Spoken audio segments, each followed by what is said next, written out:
მოგესალმებით, ეს სტუდია არტ ბლუმია და დღეს ჩვენ შევისწავლით ძივის ჩამაგრებას. ძივის ჩამაგრების ბევრი ვარიანტი არსებობს. მათგან ერთ-ერთი ყველაზე გავრცელებული და ხშირად გამოყენებადი არის ერთი ცალი მძივის ჩამაგრება. შეიძლება ვქმნიდეთ რაიმე ნამუშევარს, ბროშს, ყელსაბამს, საყურეს და ასე შემდეგ. და მოგვიწევს რაიმე სივრცის მძივებით ამოვსება. შესაბამისად, უნდა ვიცოდეთ თუ როგორ ჩავამაგროთ თითოეული მძივი. მას ასე ვიღებთ მძივს, ვაგებთ ნემსსა და ძაფზე და შემდგომ ვასწორებთ მას თექაზე. ნემსით გავდივართ თექის მეორე მხარეს და ვამაგრებთ ჩვენს მძივს.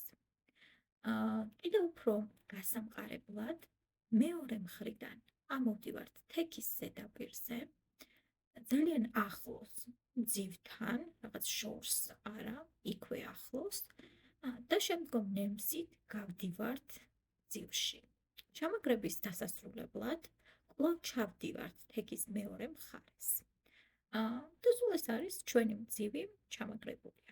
შეიძლება ისეთ ნამუშევარს მოგვიწიოს მუშაობა, სადაც რამდენიმე მძივი გაფანტულადაა ჩამაგრებული, ან დაგჭირდეს რაიმე ადგილის ამოვსება მძივით, სულ რამდენიმე მძივით, ერთი მძივით, ან ორი მძივით და ასე შემდეგ. შესაბამისად, გვჭირდება იმის ცოდნა, თუ როგორ ჩავამაგროთ თუნდაც ერთი ცალი მძივი ძალიან